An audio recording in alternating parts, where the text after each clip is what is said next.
Welcome to Heartfelt Tales, where the raw pulse of human experience beats loud and unfiltered. I'm your storyteller, diving headfirst into the storms of life to bring you stories that grip your soul and won't let go.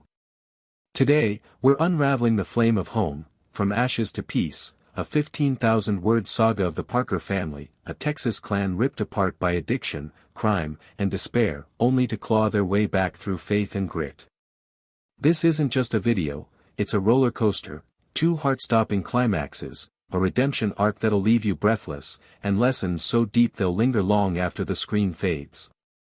Packed with emotion and insight, this is a journey you can't half-watch, so stick with us to the end to catch every twist, every tear, every triumph.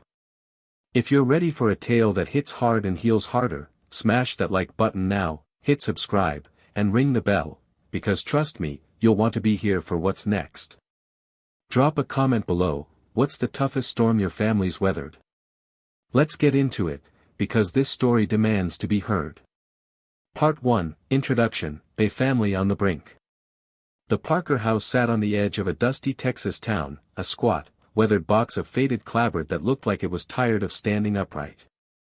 Inside, the air was thick with silence, not the peaceful kind, but the kind that presses down on you, heavy with things unsaid. It was late March 2025, and the early spring heat was already creeping through the cracked windows, making the place feel more like a tomb than a home. For people lived there, but you'd hardly know it. They moved through the rooms like ghosts, each haunting their own corner, barely brushing against one another. Michael Parker, 45, slumped in the recliner in the dim living room, a half-empty beer can sweating in his hand. His face was lined, not just from years of hauling freight across state lines, but from the weight of a life he didn't know how to fix. He'd been gone 3 days on a run to Oklahoma, and now that he was back, the house felt emptier than when he'd left. The TV flickered with some late-night infomercial, the sound muted. He didn't care enough to change it. His boots were still on, caked with road dust, because taking them off meant admitting he was staying, and he wasn't sure he wanted to. Upstairs, Emily Parker, 43, scrubbed her hands raw in the bathroom sink. Her nurse's scrubs hung loose on her frame. She'd lost weight she didn't have to spare, thanks to endless night shifts at the county hospital. The fluorescent light buzzed overhead, casting harsh shadows under her eyes. She'd gotten home an hour ago, her shift ending with a patient coding on her watch. She hadn't saved him. The guilt gnawed at her, but it was nothing new. She glanced at the mirror, saw a stranger staring back, and turned away. Downstairs, she could hear Michael breathing, a faint rasp over the hum of the fridge. She didn't call out to him. What was there to say? In her room down the hall, Hannah Parker, 19, sat cross-legged on her unmade bed, the glow of her phone painting her face blue. She'd been home from college for 3 days, dropped out, technically, but she hadn't told them yet. Her dark hair was tangled, her eyes sunken.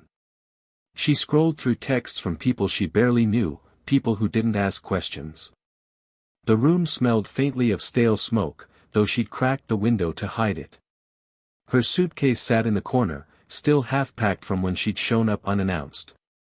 She hadn't hugged her mom or dad when she walked in, just nodded and disappeared up here. They hadn't pushed her to talk. They never did. Across the hall, Jake Parker, 15, sprawled on his bedroom floor, a cheap skateboard propped against the wall. His sneakers were scuffed, one sole peeling away from a dare gone wrong. He'd been grounded again, this time for swiping a candy bar from the gas station down the road. He didn't even want it, he just wanted someone to notice. His phone buzzed with a text from a friend, but he ignored it, staring at the ceiling instead. The paint was chipped, revealing a water stain shaped like a fist. He wondered if his dad would ever fix it. Probably not. He heard Hannah's door creak open and shut, but he didn't get up. She didn't care about him anymore, not since she'd left for college and turned into someone he didn't recognize. This was the Parker family, for strangers under one roof, tethered by blood but drifting apart like leaves on a dying tree. They didn't fight much. Not out loud, anyway. The real battles were quiet, fought in slammed doors, avoided glances, and the slow erosion of anything that might have once felt like love. It started unraveling that night, though none of them saw it coming. Michael drained his beer, crushed the can, and tossed it toward the trash. It missed, clattering against the linoleum. The sound cut through the silence, and from the kitchen, Emily's voice snapped like a brittle twig. "Can you not do that for once?" she said, stepping into the doorway. Her arms were crossed tight, her mouth a thin line. Michael didn't look at her. "What's it matter? Place is a mess anyway." "It matters because I'm the only one who cleans it," she shot back. Her voice was sharp, but underneath it trembled with exhaustion. "You're gone all the time, and when you're here, you just make it worse." He finally turned his head, eyes narrowing. "I'm out there busting my ass to pay for this dump. You think I like it? Driving 16 hours straight so you can keep playing martyr?" Emily flinched, but she didn't back down. "Don't you dare. I'm pulling doubles at the hospital while you're off God knows where. And the kids, do you even know what's going on with them?" "The kids are fine," he muttered, though he didn't believe it. He hadn't asked Jake about the shoplifting, hadn't noticed Hannah's silence. It was easier to pretend. "They're not fine." Emily's voice cracked. "Jake's stealing now, and Hannah, she barely talks to me. She's been home 3 days, and I don't even know why she's here. Do you?" Michael stood, the recliner creaking under him. "If you were around more, maybe you'd figure it out.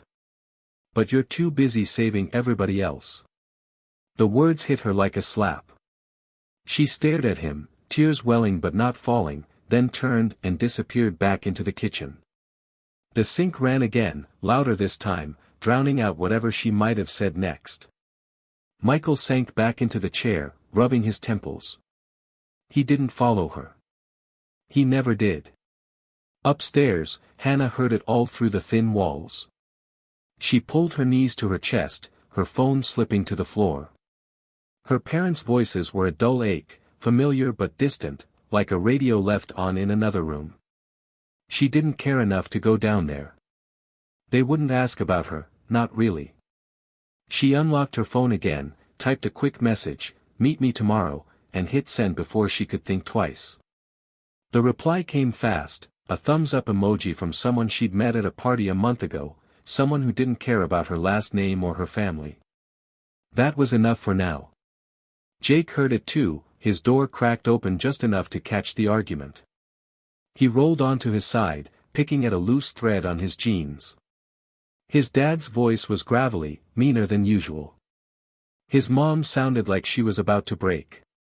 He wanted to go downstairs and yell at them both, tell them to shut up, tell them he existed, but his legs wouldn't move. Instead, he grabbed a marker from his desk and scratched a jagged line across the wall, right over the water stain. It didn't make him feel better. By morning, the cracks were showing. Michael was up early, brewing coffee that smelled burnt before it even finished. Emily shuffled in, still in her scrubs, her shift starting again in an hour. They didn't speak, just moved around each other like two planets orbiting too far apart to collide. Hannah came down for the first time, her hoodie pulled low over her face. She grabbed a granola bar from the pantry and started for the door. "Where you going?" Emily asked, her voice flat, more out of habit than curiosity. "Out," Hannah said, not turning around. The screen door banged shut behind her. Michael snorted. "Real nice kid you raised." Emily's mug hit the counter hard enough to slosh coffee over the edge. "Don't start, Michael. Just don't."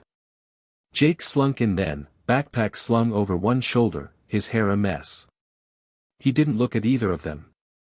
"I'm late," he mumbled, heading for the door. "Late for what?" Michael called after him. "Stealing more crap." Jake froze, his hand on the knob, then kept going. The door slammed, and the house fell quiet again. Emily wiped the counter with a rag, her movements slow, mechanical. "We're losing them," she whispered, more to herself than to Michael. He didn't answer. He didn't have one. Outside, the sun climbed higher, baking the dry earth. The Parker house stood still, a hollow shell holding 4 people who'd forgotten what it meant to be a family. Hannah was already halfway down the street, her phone buzzing with plans she couldn't undo. Jake kicked a rock along the sidewalk, his mind on the gas station and the rush of getting caught. Michael stared out the window, seeing nothing. Emily leaned against the sink, her hands shaking. They didn't know it yet, but the threads holding them together were fraying fast. Soon, they'd snap, and the fall would be harder than any of them could imagine. Part 2, First Climax, Hannah falls into darkness. The Texas sun hung low and merciless that afternoon, baking the cracked asphalt outside the Parker house into a shimmering haze. Inside, the air was stifling, not just from the heat, but from the storm brewing beneath the surface. It had been 3 days since Hannah's curt out and slammed door, and she'd barely been home since. When she moved like a shadow, slipping in late, her hoodie pulled tight, her eyes dodging everyone. Michael and Emily noticed, but noticing wasn't the same as doing something. They were too tangled in their own exhaustion to pull the thread and see where it led. Jake felt it most. He'd always idolized Hannah, his cool big sister who'd sneak him candy when their parents weren't looking. Now she was a stranger, her room a locked vault he couldn't crack. Last night, he'd heard her on the phone, her voice low and frantic, words like, tomorrow, and, don't tell, cutting through the walls. He'd pressed his ear to the door, heart pounding, but she'd hung up before he could make sense of it. This morning, she was gone again, leaving nothing but a crumpled pack of cigarettes on her dresser. He didn't tell Mom or Dad. They wouldn't care, not enough to listen. Downstairs, Michael paced the kitchen, his boots thudding against the worn linoleum. He'd gotten a call from the trucking company, another long haul starting tomorrow, and the dread of leaving gnawed at him. Not because he'd missed this place, but because he knew something was rotting here, and he was too damn tired to fix it. Emily sat at the table, nursing a cold cup of coffee, her scrubs wrinkled from a shift that wouldn't end. She hadn't slept in 20 hours, and her hands trembled as she scrolled through her phone, pretending to read. She's been out all day again, Michael said, his voice rough, like gravel scraping under tires. He stopped pacing, leaning against the counter, arms crossed. You gonna do something about it, or just sit there? Emily's head snapped up, her eyes flashing. Me? You're the one who's never here, Michael. She's 19, she's not a kid I can ground anymore. She's living under my roof, he barked, slamming a fist on the counter. The sound ricocheted through the house, sharp and sudden. You let her run wild, and now she's, what? Sneaking around like some delinquent. Don't you put this on me. Emily shot to her feet, the chair scraping back with a screech. Her voice cracked, raw with pent-up fury. I'm killing myself at that hospital while you're off playing trucker hero. You don't even know her anymore. Michael's face darkened, his jaw tightening. And you do? When's the last time you asked her anything, huh? Or Jake? You're checked out, Emily. We both are. The words hung there, a jagged truth neither could swallow. Emily's chest heaved, her breath shallow, tears prickling at the corners of her eyes. She wanted to scream, to hurl the mug at him, but she just stood there, trembling, the fight draining out of her like blood from a wound. That's when the front door creaked open. Hannah stepped in, her hoodie zipped to her chin, her hands shoved deep in her pockets. She froze in the doorway, caught in the crossfire of their stares. Her face was pale, her lips chapped, and her eyes darted between them like a cornered animal's. Where the hell you been? Michael demanded, stepping toward her. His voice was a low growl, barely contained. Out, Hannah muttered, brushing past him toward the stairs. Her sneakers left faint dirt smears on the floor. Don't you walk away from me. Michael grabbed her arm, spinning her back. She yanked free, stumbling against the wall, and for a split second, her sleeve rode up. A bruise, dark, ugly, fresh, marred her wrist. Emily gasped, her hand flying to her mouth. "What is that?" Michael's voice rose, booming now. "Who did that to you?" Hannah yanked her sleeve down, her eyes blazing. "It's nothing. Leave me alone." "Nothing?" Michael roared. "You come in here looking like some junkie, and you tell me it's nothing? What are you into, Hannah? Tell me right now." "Michael, stop." Emily lunged forward, grabbing his shoulder, but he shook her off. Hannah backed up, her breath hitching, tears welling but not falling. "You don't get it," she screamed, her voice breaking like glass. "You don't even care. You're never here, and when you are, you just yell. I'm not your perfect little girl anymore, so just stop. You're a damn failure, that's what you are." Michael shouted, the words erupting before he could pull them back. "Dropping out, running around with God knows who, what happened to you?" The room went silent, the air sucked out of it. Hannah's face crumpled, her defiance shattering into something broken. Emily stepped between them, her hands shaking. "Michael, that's enough. Get out, go cool off." He glared at her, then at Hannah, his chest heaving.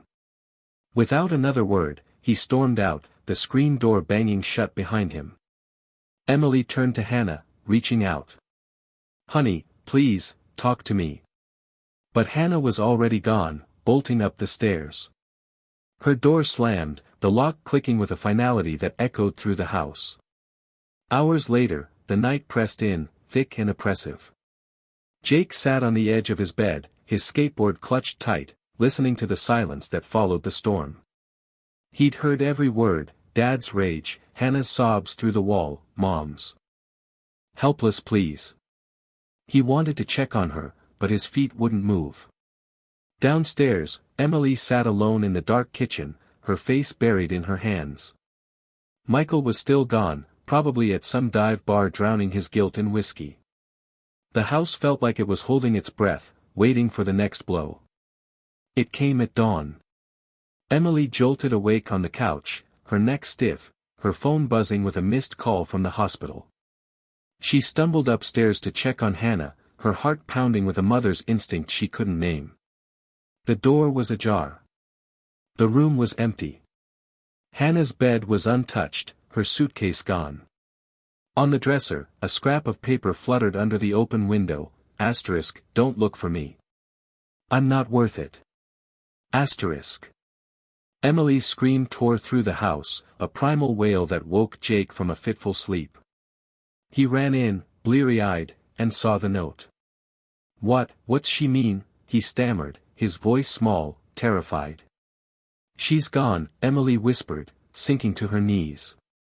The paper crumpled in her fist as sobs racked her body. "She's gone, Jake, she left us." Jake bolted downstairs, shouting for Michael, but the recliner was empty, the beer cans still scattered from last night. He grabbed his phone, dialed Hannah, straight to voicemail. Come on, he muttered, pacing, tears streaking his face. He tried again, until the battery blinked red and died. Michael burst in then, reeking of booze and regret. He saw Emily on the floor, Jake trembling, and the note in her hand. "What happened?" he demanded, his voice hoarse. "She's gone." Emily shrieked, lunging at him, pounding his chest with her fists. "You drove her away, you bastard. You called her a failure, and now she's gone." Michael staggered back, his face twisting in horror. No, she wouldn't." He snatched the note, read it, and his knees buckled. He hit the wall with a roar, his fist crashing through the drywall, blood streaking his knuckles. "Hannah," he bellowed, as if she could hear him, as if she'd come running back. Jake watched, frozen, his world collapsing. His sister was gone, really gone, and his parents were breaking apart in front of him. He turned and ran, out the door, down the street, his sneakers slapping the pavement. He didn't know where he was going, just away from the screaming, the emptiness, the family that wasn't a family anymore. The first climax hit like a freight train. Hannah was lost, swallowed by whatever darkness she'd fallen into, and the Parkers were left in pieces. Michael stood in the wrecked living room, blood dripping from his hand, staring at the hole he'd punched like it was a portal to bring her back. Emily curled on the couch, rocking herself, her cries fading to a hollow whimper. Jake was blocks away, gasping for air, his chest tight with a panic he couldn't name. They searched, frantic, disjointed. Michael called her friends, his voice shaking with threats and pleas. Emily drove to the bus station, the college, anywhere she could think of, her eyes red and wild. Jake asked kids at school, but no one knew, or they wouldn't say. Hours bled into days, and the trail went cold. The police shrugged. Hannah was 19, an adult, free to leave. The Parkers weren't free, though. They were trapped in a nightmare of their own making, each blaming the other, themselves, the world. Despair settled in, thick and suffocating. Michael drank more, slept less, his temper a live wire. Emily stopped going to work, her phone piling up with missed calls from the hospital. Jake withdrew, his skateboard gathering dust, his silence louder than any scream. The house became a mausoleum, every creak a reminder of what they'd lost. They didn't know it yet, but this was only the beginning. The second blow was coming, and it would push them past the edge, into a void where hope felt like a cruel lie. Part 3, Second Climax, Jake follows the fall.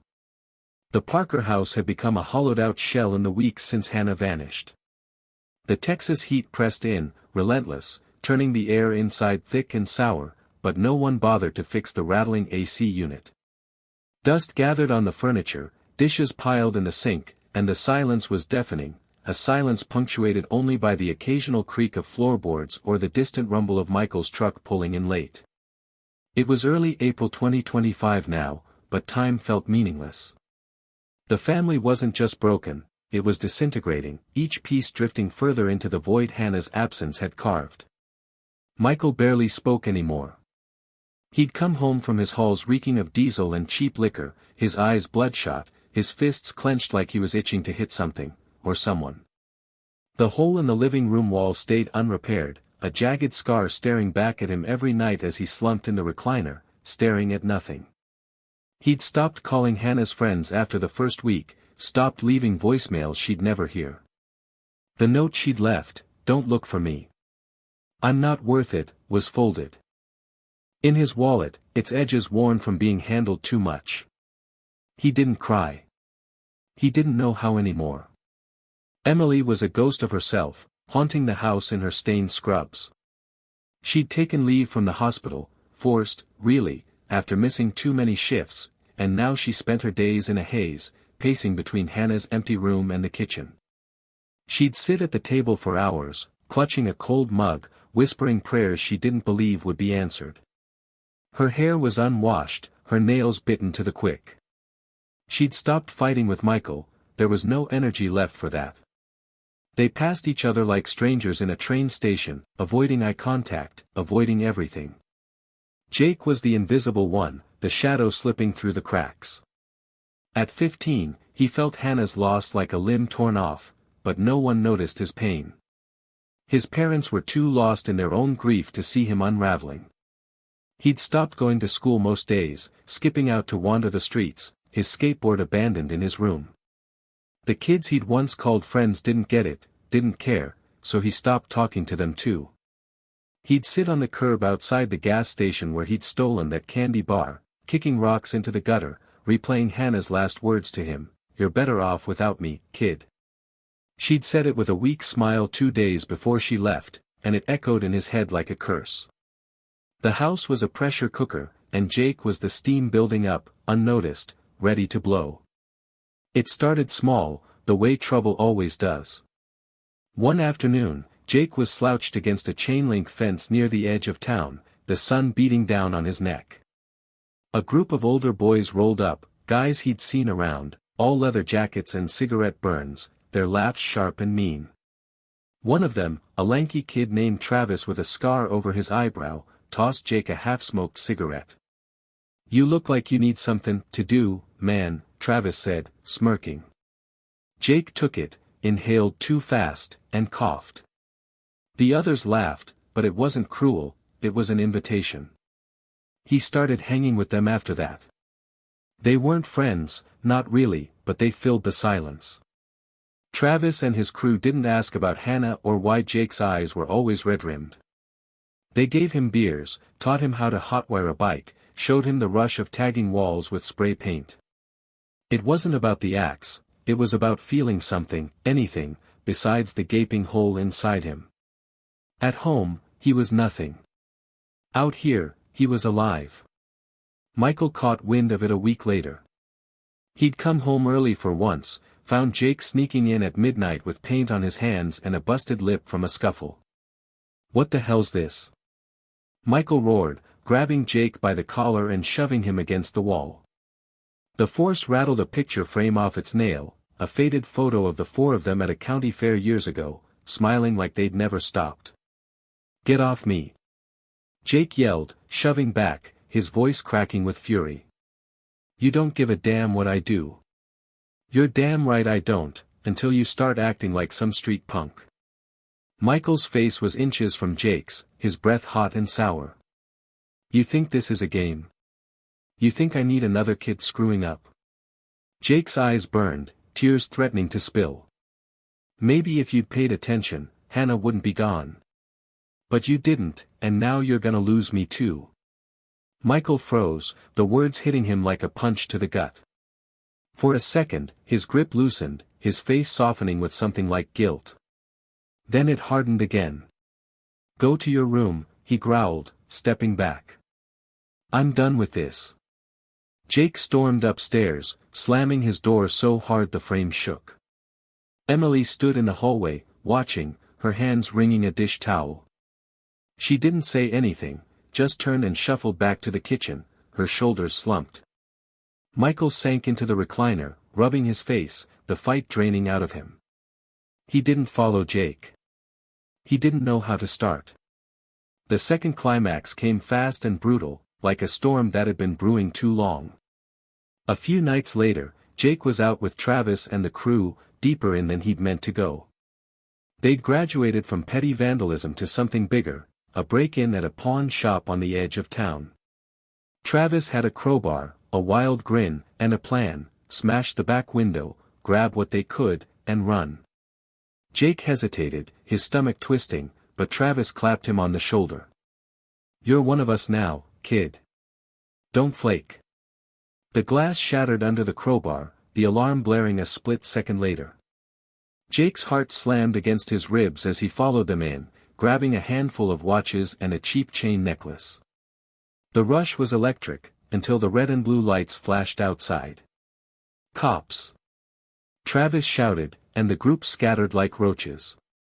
Jake ran, his sneakers pounding the gravel, but he wasn't fast enough. A hand grabbed his hoodie, yanked him down, and cold metal snapped around his wrists. At the station, he sat in a holding cell, his head in his hands, the adrenaline crashing into shame. The cop who'd booked him, a grizzled guy named Officer Hale, called the house. Emily answered, her voice thin and shaky. "What do you mean, arrested?" she whispered, the phone trembling against her ear. Michael snatched it from her, barking questions, his face going white as Hale explained: breaking and entering, theft, juvenile detention pending a hearing. "We'll be there," Michael said, slamming the receiver down. They drove to the station in silence, the truck's engine rumbling like a death knell. Emily stared out the window, tears streaming down her face, her hands clenched in her lap. Michael gripped the wheel so tight his knuckles bled white, his jaw locked. When they walked in and saw Jake behind the glass, his hoodie torn, his eyes hollow, the air sucked out of the room. "Jake," Emily choked, pressing her hand to the partition. He wouldn't look at her, his head bowed, his shoulders shaking. Michael exploded. "What the hell were you thinking?" he bellowed, slamming his palm against the glass. The sound cracked through the station, making Emily flinch. "First Hannah, now you. You trying to kill us?" Jake's head snapped up, his face twisting with rage and grief. "You killed us," he screamed, leaping to his feet, his voice raw and ragged. "You let her go, and you didn't even care about me. I hate you, I hate this family." The words ripped through Michael like shrapnel. He staggered back, his breath hitching, his eyes wide with a pain he couldn't name. Emily sank to the floor, her sobs echoing in the sterile room. "I'm not a mom anymore," she wailed, her voice breaking into fragments. "I've lost them both, I've lost everything." Officer Hale stepped in, his tone firm but tired. "You need to leave. He's staying here tonight. Court's tomorrow." Michael didn't move, his fists clenched, staring at Jake like he could will him back to the kid he used to be. Emily clutched at Michael's arm, pulling him toward the door, her cries muffled against his sleeve.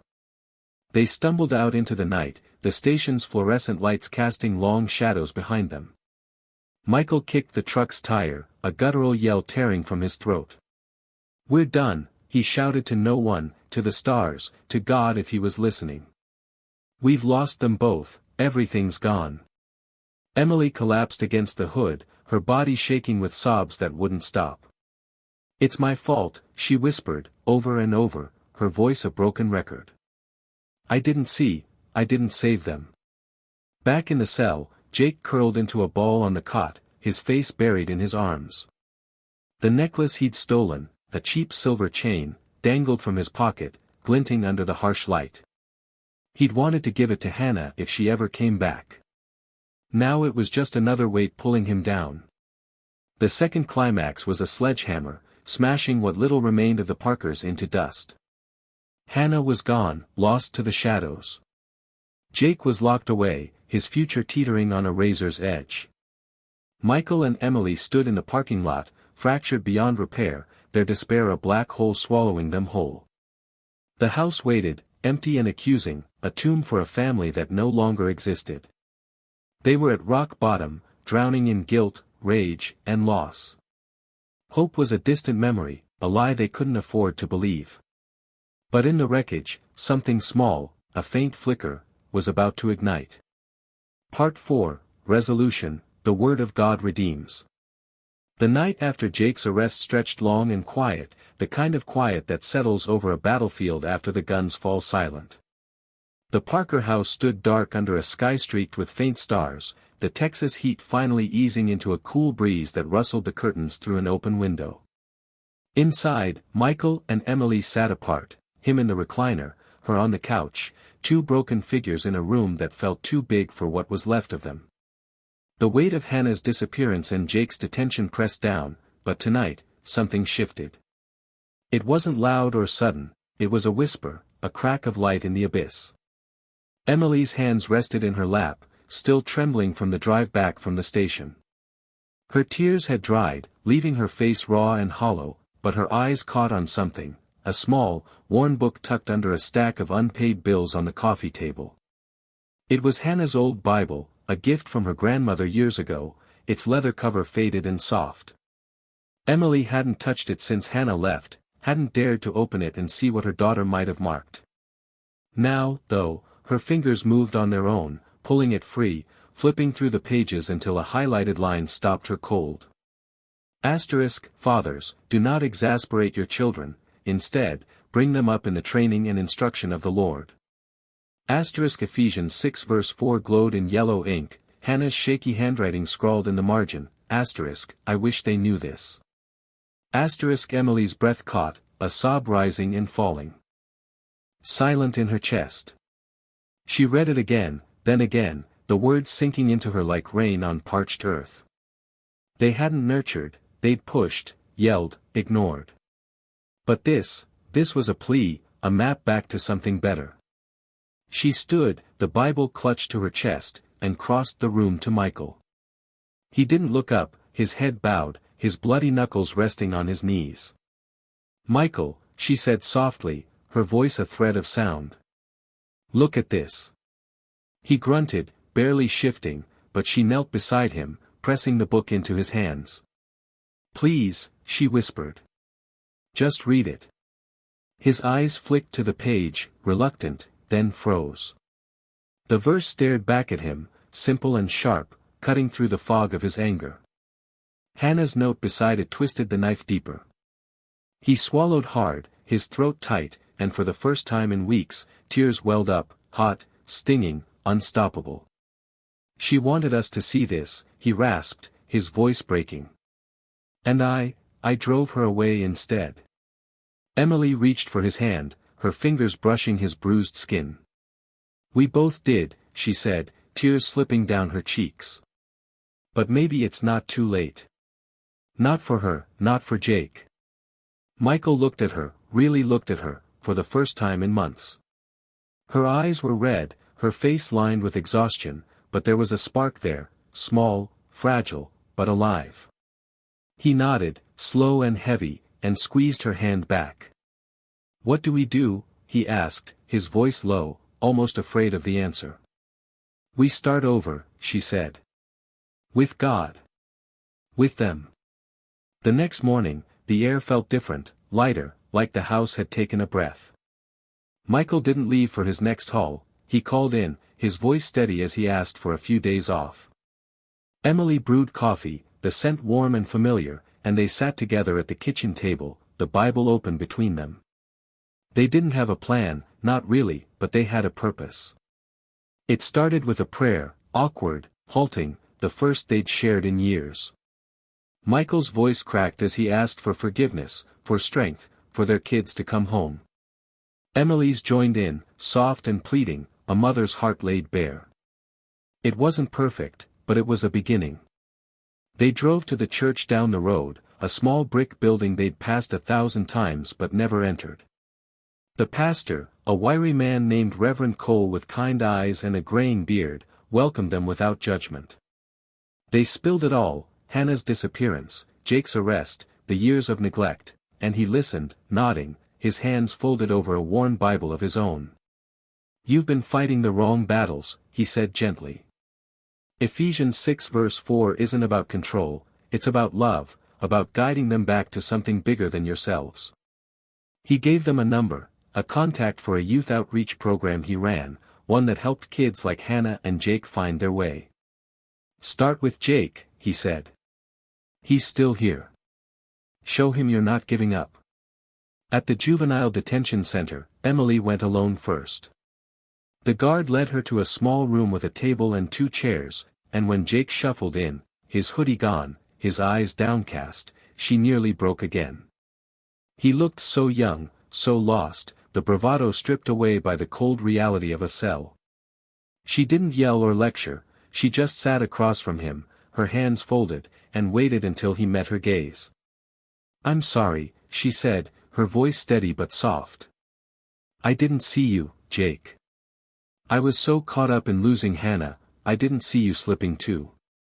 But I'm here now. We're here." Jake's lip trembled, his fists clenching on the table. "You don't mean that," he muttered, his voice thick. "You're just gonna leave again." "No," she said, leaning forward, her eyes locked on his. "I love you, Jake. I've always loved you. And I'm not giving up, not on you, not on Hannah, not on us." He broke then, a sob ripping out of him, and he reached for her hand across the table. She held it tight, tears streaming down her face, and for the first time in months, he didn't pull away. It wasn't a fix, not yet, but it was a crack in the wall, a step towards something real. Finding Hannah took longer, but Michael wouldn't stop. Armed with Reverend Cole's contact, he tracked down leads, shelters, halfway houses, anywhere a 19-year-old might end up. Days turned into a week, and then, late one evening, he found her. She was in a rundown apartment complex on the edge of Dallas, her hair matted, her arms thin and bruised. The sight of her hit him like a freight train, but he didn't yell. He parked the truck, walked to the door, and knocked. When she opened it, her eyes widened, then narrowed. "What are you doing here?" she snapped, her voice hoarse, her hands gripping the frame. "I'm not here to fight," Michael said, his tone low, gentle in a way she hadn't heard in years. "I'm here to say I was wrong. I called you a failure, Hannah, and I'll never forgive myself for that. You're my daughter, and I love you. I just want you to come home."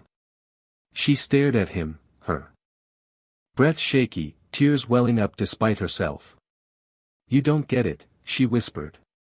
"I messed up, bad. I dropped out, I've been using. I'm not worth it." He stepped closer, his hands open, not grabbing, just there. "You're worth everything to me," he said, his voice breaking. "I didn't show it before, but I will now. We'll get through this, together." She collapsed into his arms then, sobbing against his chest, her thin frame shaking.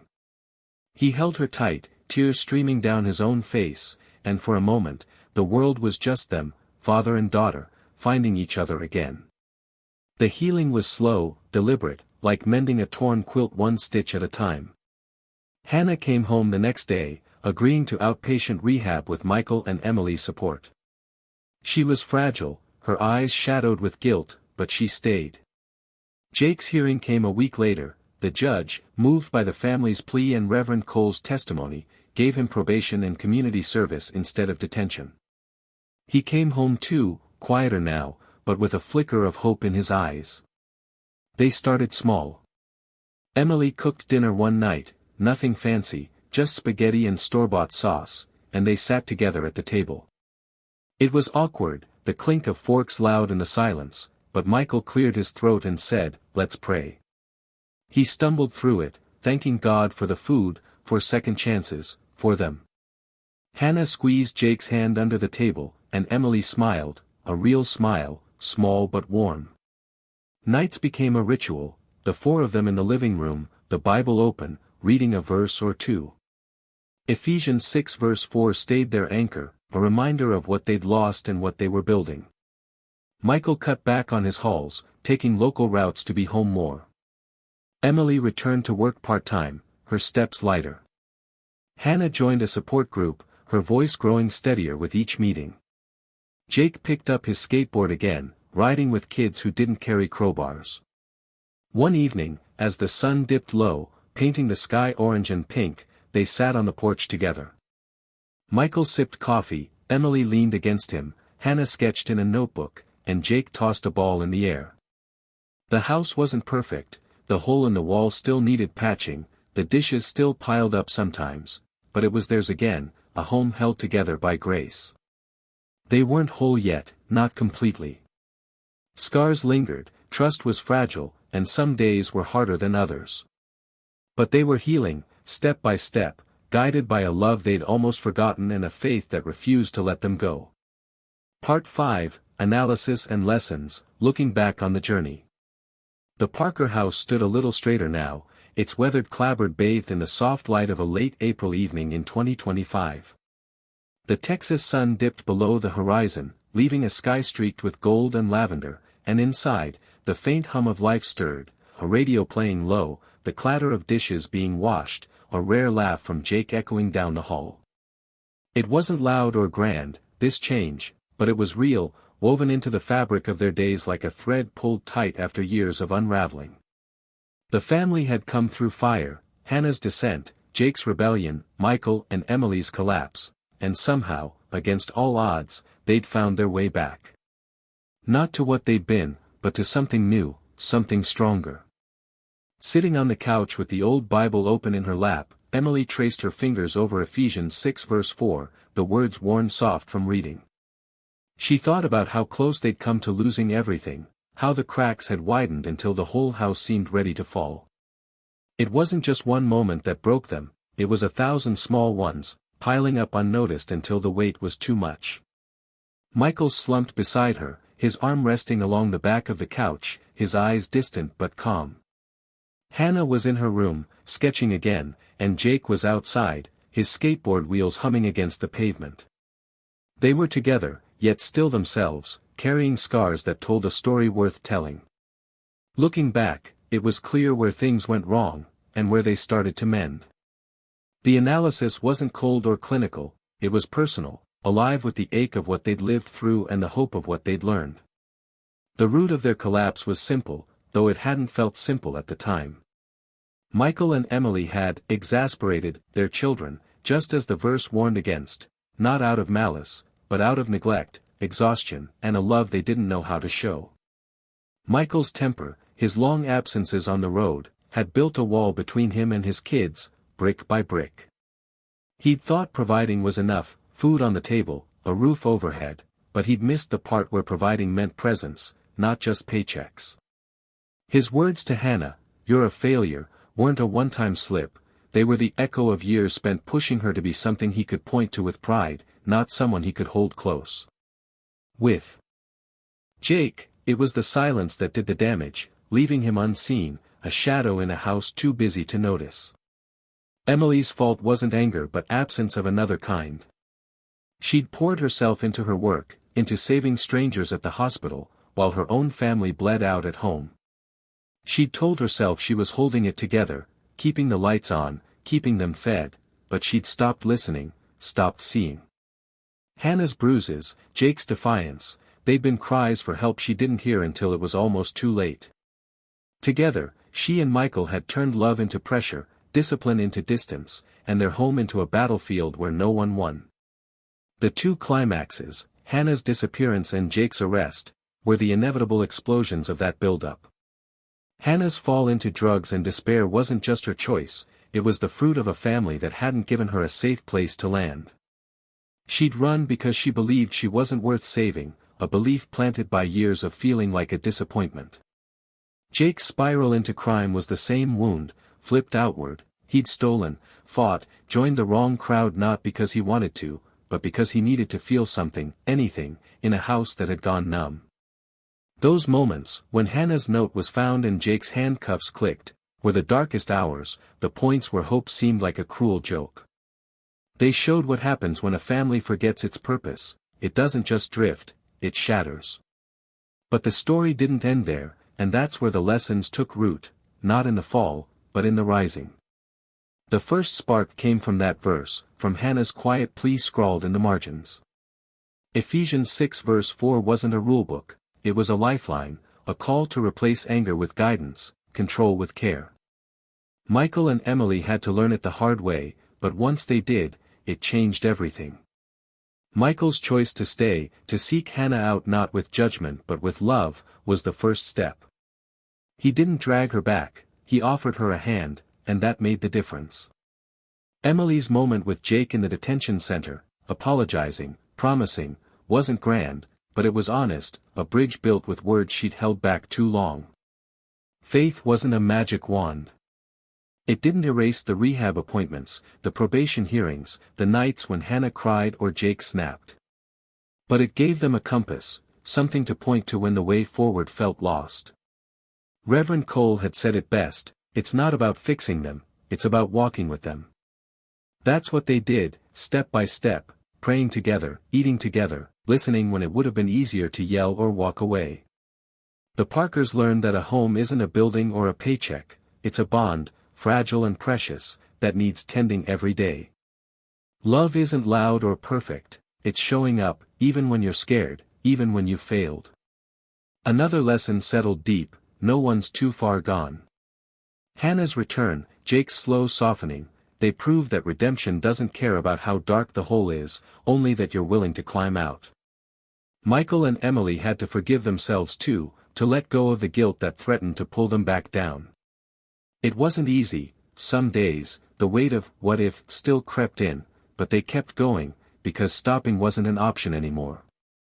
The deepest truth they uncovered was this: a family's strength lies in its roots, and for them, those roots were faith in each other.